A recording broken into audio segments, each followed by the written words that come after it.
عرب کی لوکیشن کیا ہے؟ عرب کا لوکیشن جو ہے وہ دنیا کے بیچوں بیچ واقع ہے. عرب ایسی جگہ پر واقع ہے، اس کا 3 حصہ سمندروں سے ملا ہوا ہے اور 1 حصہ خشکی سے ہے. سمندر بھی بڑے بڑے سمندر اس کو گھیرتے ہیں. ویسٹ کی طرف قلزم سی جس کو کہتے ہیں بحیرہ قلزم یہ آباد ہے، اور میڈیٹرین سی جس کو بحیرہ روم کہا جاتا ہے یا بحر متوسط کہتے ہیں، یہ پورا سمندر عرب سے لگتا ہے. اور اس کے ایسٹ کی طرف مشرق کی طرف ہند مہاساگر جس کو کہتے ہیں انڈین اوشین یہ آباد ہے، اور اس کے علاوہ اس کے جنوب کی طرف بھی انڈین اوشین ہے. یہ سمندر پورا گھیرا ہوا ہے عرب. اور جو شمال کا حصہ ہے جو خشکی ہے یہ ملک شام، یمن اور عدن یعنی اردن تک پھیلا ہوا اس کا حصہ ہے. اب اس کی جغرافیائی حالت یہ تھی کہ عرب کے اندر کثرت سے زمین پہاڑیاں رکھتی ہے آج بھی. اگرچہ مکہ میں انہوں نے کھود کھود کر پہاڑیوں کو ختم کیا ہے، لیکن آپ کو ایک سروے کے مطابق میں بتاؤں آج کے فی الواقع عرب شریف کے اندر 20 لاکھ پہاڑیاں ہیں.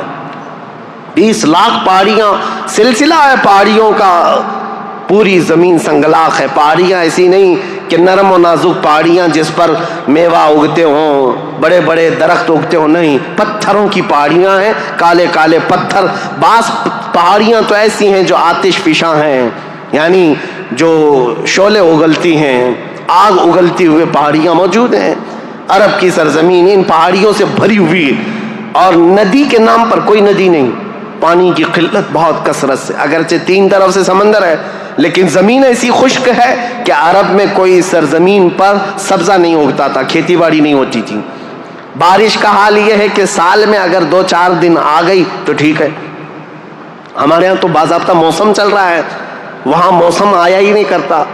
کبھی بوندا باندی ہو گئی، یہ برسوں سے ہے. عرب کی سرزمین خشک ہے، اور ہوا اور وہاں کی فضا کے اعتبار سے نہایت ہی گرم مانی جاتی ہے. گرم مانی جاتی ہے. آج اس سال ہم لوگوں نے حج کی سعادت جو حاصل کی، عرفات کے میدان میں 48 ڈگری چل رہی تھی گرمی. 48 ڈگری کی گرمی میں حاجیوں نے حج ادا کیا ہے. ہمارے یہاں 37 ڈگری 38 ڈگری آ جائے تو ہا ہو کرتے ہیں، اور ہم باہر نکلنے کو پسند نہیں کرتے. وہاں 48 ڈگری میں بغیر چھت کے حجاج کرام حج کرتے رہے. اسی لیے عربوں کی سرزمین جو ہے نہایت گرم مانی گئی ہے. سرزمین پتھریلی اور زمین سوکھی، سبزہ نہیں اگاتی، بارش نہیں آتی، اوپر سے گرمی اتنی پھینکتا ہے سورج، چلچلاتی ہوئی دھوپ. اس فضا کا اثر طبیعت پر ہوتا ہے. آپ یہ سوچ رہے ہوں گے کہ یہ ویدر بتانے کی ضرورت آج کیا ہے؟ ضرورت ہے. موسم کے اعتبار سے انسانوں کی طبیعت میں فرق آتا ہے. جیسا موسم ہوتا ہے انسانوں کی طبیعت میں اثر پیدا ہوتا ہے. زمین کا بھی اثر ہوتا ہے، مٹی کا اثر ہوتا ہے، موسم کا اثر ہوتا ہے.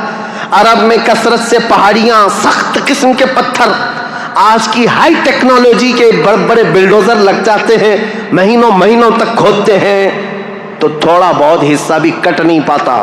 ہم تو تقریباً 10 سال سے ایک پہاڑ کو کھودتے ہوئے دیکھ رہے ہیں، ابھی بھی عرب میں وہ کھود ہی رہے ہیں بلڈوزر. جبکہ ان لوگوں کے ہاں ٹیکنالوجی ہمارے ہاں کی طرح کی نہیں ہے. روڈ بنانا ہے تو رات کے وقت آپ گزر رہے ہو 1 کلومیٹر روڈ، صبح فجر میں دیکھیں تو تیار رہتا ہے، اتنے فاسٹ. لیکن پہاڑیوں کو کھودنے کے لیے آج بھی، آج کے ہائی ٹیکنالوجی کے دور میں بھی وہ پہاڑیوں کو ہلا نہیں پاتے. سخت قسم کے پتھر، سخت قسم کے پتھر، زمین سبزہ نہیں اگاتی، بارش نہیں آتی، موسم برساتا نہیں، سورج جھلسا دینے والی گرمی پھینکتا ہے. یہ سب کا اثر طبیعتوں پر بھی ہوتا ہے. اس کی وجہ سے عربوں کی طبیعت میں خشکیاں، چڑچڑاہٹ، ضدی پن، تکبر، غرور، یہ سب چیزیں تھیں. عرب جلدی کسی چیز کو ایکسپٹ نہیں کرتے. اور اب میں آپ کو یہ بھی بتا دوں کہ عرب کو عرب کہتے کس لیے تھے. عرب یہ نام کیوں پڑا تھا اس کا؟ یہ انسانوں کی طبیعت کے حساب سے میل کھاتا ہے، اس لیے میں عرض کر رہا ہوں عرب نام کیوں رکھا گیا. عرب کس کو کہتے ہیں؟ لفظ عرب، عین را با، یہ عربی میں لفظ جو ہے اس کا میننگ ہوتا ہے اچھی زبان رکھنے والا، فصیح اللسان جو آدمی ہے عرب کہتے ہیں اس کو. یہ عرب اپنے آپ پر اتنا غرور رکھتے تھے، وہ کہتے تھے کہ پوری دنیا میں اگر سب سے اچھی زبانیں تو ہماری ہے، باقی کو عجم کہتے ہیں۔ عجم کا مطلب ہوتا ہے گونگا، وہ ہم سب کو گونگا کہتے ہیں، سارا عجم ہے، عرب کو چھوڑ کر کے جتنا ہے وہ سب عجم ہے۔ فارس عجم ہے، ہند عجم ہے، افریقہ عجم ہے، امریکہ عجم ہے۔ عجم کا مطلب گونگے۔ عرب لوگ اپنے آپ کو صرف زبان والا کہتے اور باقی پوری دنیا کو گونگا سمجھتے تھے۔ تو یہ نخوت جو تھی، یہ بڑاپن جو تھا، یہ تکبر جو تھا، وہ وہاں کے موسم کے اعتبار سے پتھریلی زمین کی وجہ سے ان کی طبیعتوں میں گھر کر گیا تھا، جلدی ایکسیپٹ نہیں کرتے۔ ایسے سخت دلوں کے اندر اور ایسے سخت قوم کے اندر اسلام کا نور ظاہر کرنا یہ کوئی عام بات نہیں تھی، عام بات نہیں تھی۔ اللہ رب العزت کی مصلحت اور اس کی حکمت بالغہ کو دیکھیں، اللہ کریم نے اپنے آخری رسول کے لیے جو زمین منتخب فرمائی وہ افریقہ کی سرزمین نہیں تھی، نہ ہی کوئی ہند کی سرزمین، نہ یورپ کی سرزمین، بلکہ عرب کی سرزمین کو منتخب کیا گیا۔ اس لیے مجھے زمین کا جغرافیہ بتانا ضروری ہے کہ یہ لوکیشن کے اعتبار سے بیچوں بیچ میں آباد ہے، پوری دنیا کا سینٹر کہلاتا ہے، اس لیے کہ یہاں سے روشنی نکلے تو پوری دنیا میں پھیلے۔ یہاں سے نکلا ہوا ابر ہر زمین پر بارش بن کر کے برسے گا، اور برسا بھی۔ اللہ کریم نے مکہ مکرمہ کی سرزمین کو منتخب فرمایا۔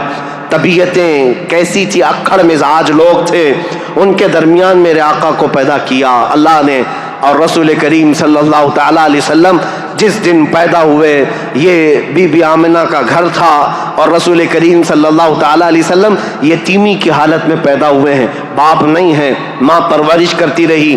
عربوں کے رواج کے اعتبار سے دادا کی شفقت بہت زیادہ تھی اپنے پوتے پر، کیونکہ بیٹے عبداللہ بہت محبوب نظر تھے، بڑے پیارے تھے، لیکن جب جوانی میں انتقال کر گئے تو حضرت عبد المطلب کو اس کا بڑا صدمہ تھا کہ میرا سب سے محبوب بیٹا عبداللہ مدینے میں انتقال کر گیا، تو اپنی بہو حضرت آمنہ اپنے پوتے حضور اکرم صلی اللہ تعالیٰ علیہ وسلم کی پرورش میں جی جان لگا دیا، اتنا لگا دیا۔